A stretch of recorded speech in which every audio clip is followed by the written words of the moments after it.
அன்பு நெஞ்சங்களே, இறைவன் நமக்கு தந்த புதிய நாளிலே இறைவனுக்கு நன்றி கூறி இறை வார்த்தையால் நம் வாழ்வை பயனுள்ளதாக மாற்றுவோம். இறைவன் நம் அனைவரையும் நிறைவாக ஆசீர்வதித்து பாதுகாத்து வழிநடத்துவாராக. இன்றைய நற்செய்தி வாச சிந்தனை, இணைந்து சீடர்களாக பணி செய்வோம். மார்க் நற்செய்தி நூல் பிரிவு 6, இறை சொற்றொடர்கள் 7 முதல் 13 முடிய. இதன் விளக்கம் அறிவோம். 12 வரை இயேசு அழைத்த போது அந்த அழைப்பின் நோக்கம் என்னவென்பதை மார்க்கு மிக தெளிவாக எடுத்துரைத்தார். தம்மோடு இருக்கவும், நற்செய்தியை பறைசாற்ற அனுப்பப்படவும், பேய்களை ஓட்ட அதிகாரம் கொண்டிருக்கவும் என அழைக்கப்பட்டவரின் பணிகள் எடுத்து கூறப்பட்டன. இதுவரைக்கும் 12 இயேசுடன் இருந்து அவர் ஆற்றிய அனைத்தையும் கவனித்துக் கொண்டிருந்தன. இயேசு காற்றையும் கடலையும் அடக்கிய போது அவர் மீது அச்சம் கொள்ளும் அளவிற்கு அவர்கள் இயேசுவை பெரு மதிப்புடன் கருதினார்கள். இயேசுவின் மெசியா தன்மை அவர்கள் ஓரளவுக்கு அறிந்து கொண்டிருந்தார்கள். இனி இயேசு அவர்களுக்கு வேறு பயிற்சிகளை அளிக்க விரும்புகிறார். தமக்கு பிறகு அவர்கள் ஆற்ற வேண்டிய இறையாட்சி பணியில் அவர் கவனம் செலுத்த விரும்பி அதற்கு தேவையான முதல் பயிற்சியில் ஈடுபடுகின்றார். 12 இருவராக அனுப்பப்பட்டது. ஒரு செய்தி ஏற்றுக்கொள்ளப்பட இருவரின் சாட்சியம் தேவை என்கிற யூத சட்டத்தின் அடிப்படையில்தான் என்பது பலரின் கருத்து. இயேசு அவர்களுக்கு தீய ஆவிகள் மீது அதிகாரம் வழங்குகிறார். அதாவது இயேசு நிலைநாட்ட வந்த இறையாட்சி இவ்வுலகில் வர வேண்டுமெனில் தீய சக்திகளின் ஆட்சி அகற்றப்பட வேண்டும். இதுவே தம் சீடர்களின் முதல் பணி. இதற்கு அவர்கள் தகுதி பெற இயேசு அவர்களுக்கு அதிகாரம் தருகிறார். தம் தந்தையிடமிருந்து பெற்ற அதிகாரத்தை இயேசு தம் சீடருடன் பகிர்ந்து கொள்கிறார். கடவுளின் ஆட்சி உலகில் வர வேண்டும் என்பதுதான் இயேசுவின் குறிக்கோள். தாங்கள் பெறும் அதிகாரத்தை சீடர்கள் சரியாக பயன்படுத்த அவர்கள் மேற்கொள்ள வேண்டிய சில தியாகங்கள் உண்டு. தாங்கள் பெற்ற நற்செய்தியே தங்கள் அதிகாரத்தை அடிப்படை என கருதி தங்கள் சுயநலத்திற்கான வசதிகள் அனைத்தையும் சீடர்கள் துறக்க வேண்டும் என இயேசு கட்டளையிடுகிறார்.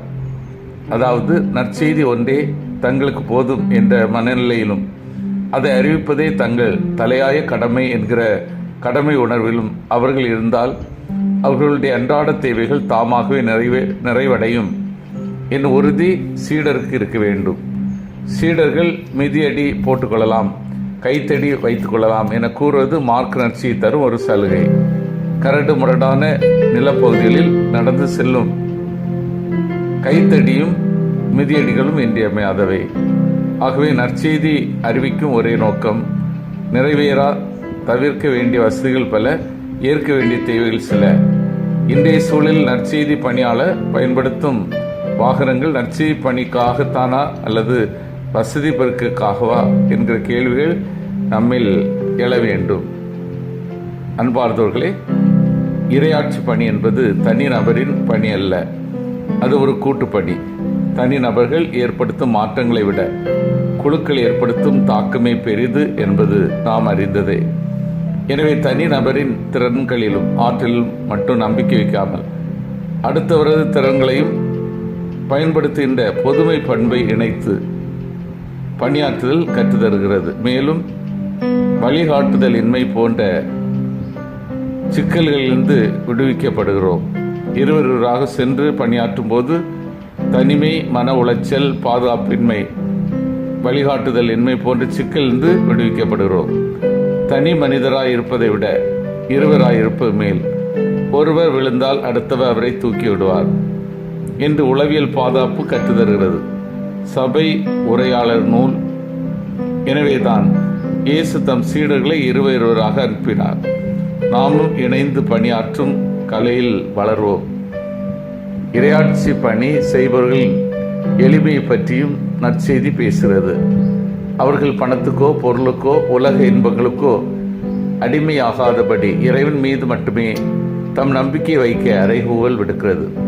நாமும் இறைவாக்கினர்களே என்று ஏற்றுக்கொள்வோம். நம் ஒவ்வொருவருக்கு இறைவன் தந்த அழைப்பை மறுக்காமல் கடமையாற்றுவோம்.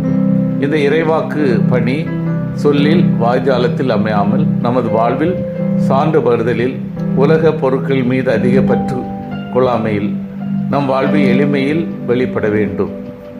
சிந்தித்து தியானித்து செயல்படுவோம். இயேசுவின் பணி நான் இணைந்து செய்கின்றேனா?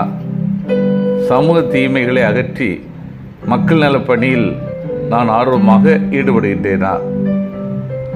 எளிமையான உள்ளத்தோடும் வாழ்வோடும் இறைபணியை ஒவ்வொரு நாளும் செய்கின்றேனா? மன்றாடுவோமாக.